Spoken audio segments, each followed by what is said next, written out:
Welcome to Independence, the FIEC podcast. In this bonus episode, Adrian Reynolds, FIEC's Head of National Ministries, speaks to Mez McConnell, one of the pastors in Nidri Community Church in Edinburgh, about his new book. This interview was recorded at the 2021 FIEC Leaders Conference in Edinburgh. Thanks, Mez, for joining me to talk about your book, which is going to be out by the time this podcast comes out. Tell us what the title is. It's The Least, the Last and the Lost. And what's it about? Basically, it is my life's work. 20 years I've been in ministry, and it's a challenge to the United Kingdom Church specifically to rethink everything that we are doing and financially supporting in terms of ministry among the poorest people in our society. Yeah. It's pretty obvious as you read through it. You've poured your life into this work, and that's reflected in the book, I think. Yeah. And some of your concerns and some of the things you see that. It's a pretty powerful book. It begins, doesn't it, with descriptive section, based on some research you've done and just kind of identifying and some really helpful descriptions of poverty and exactly what that is, because it's not straightforward, is it, defining that?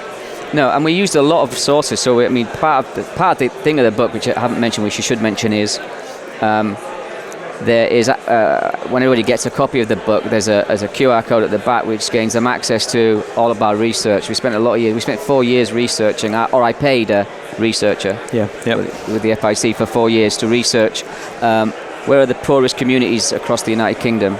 And so we put a lot of background work and study. And what was interesting is we used about 6 or 7 different study sources, like Joseph Rowntree Foundation, stuff on from children. And what is interesting is not any one of those institutions could come up with a definition of poverty that everybody agreed on. It's just so complex that it's not as easy as people think. And so I think there's 6 or 7. I briefly just state to people, look, these are the issues, these are some of the problems before we actually get into what the Bible says. And I guess people looking in from the outside, we tend to oversimplify things all the time, don't we? Yeah, I think we can oversimplify things.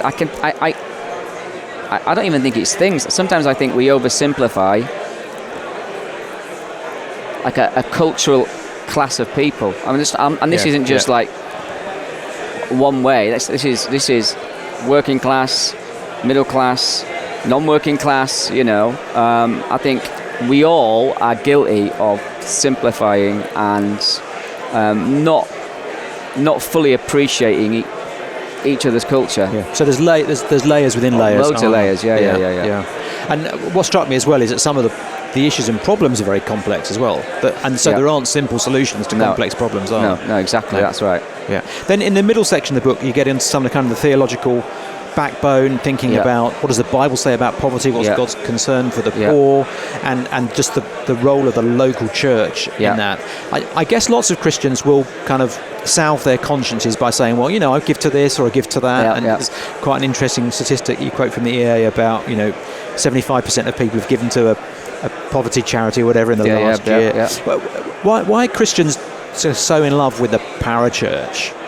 I don't necessarily think they're in love with the parachurch. I think the problem is that local churches, for whatever reasons, in the last 50 years in the United Kingdom, the distance between particularly theologically conservative evangelical Christianity, the gap between that largely middle-class culture and people who live in council estates and in other rural communities has got so wide that Christians just don't know what's the best way to help people who are less well off than them, who are suffering from all sorts of mental health issues, addiction issues. And so what they do is they give them to institutions who'll say, look,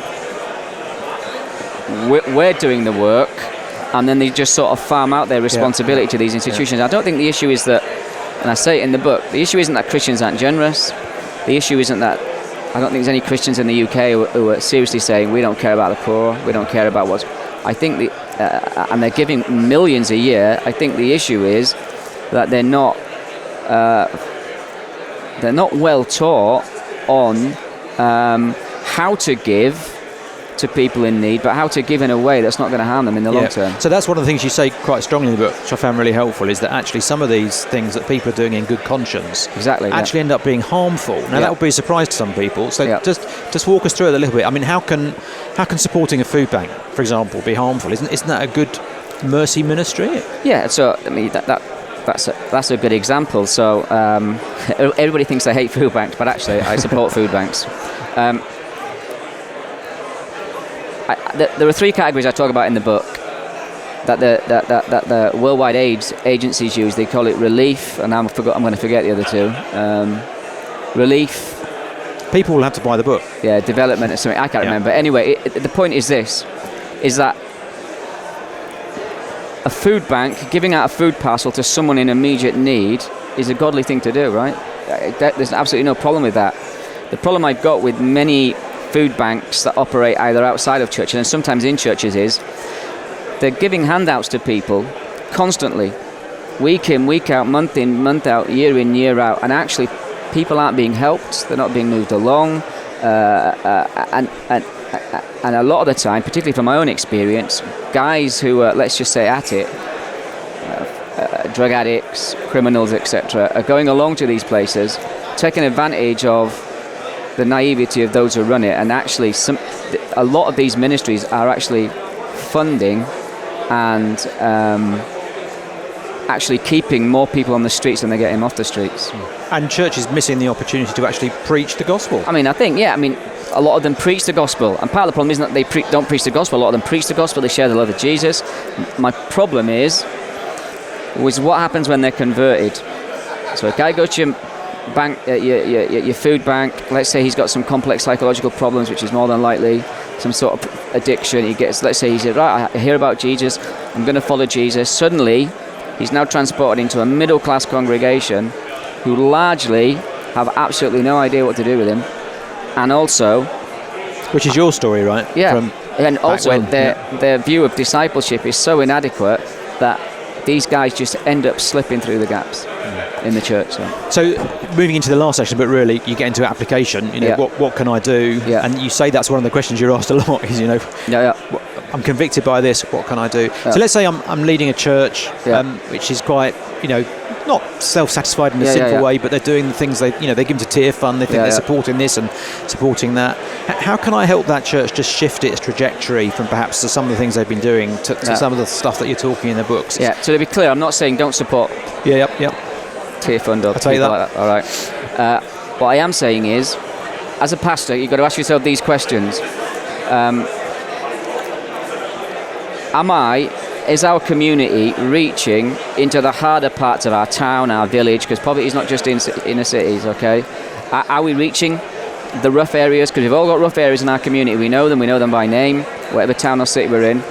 Who's reaching out with the gospel?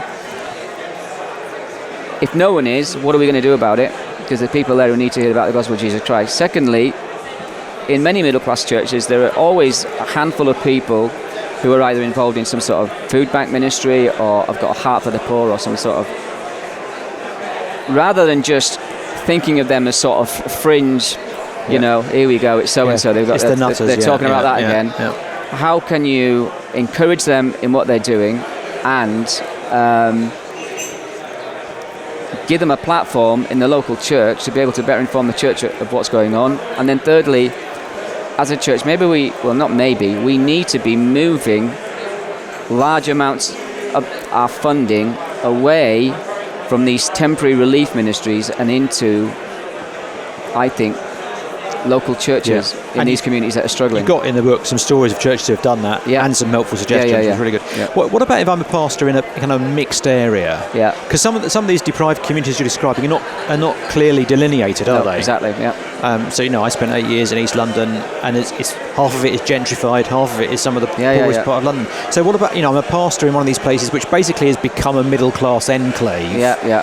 How do I start going about thinking, I really want to be reaching everybody around me and I really got a heart for the poor? I use an example in the book about this. There's lots of sort of evangelical churches, FIEC particularly, they sort of, with the changes of boundaries over the last 50 years, they sort of now say, let's say there's a sort of middle class community, this here, And then around them dotted, there's maybe there's a council estate here, but maybe there's a street here that's got some rich people, some poor people.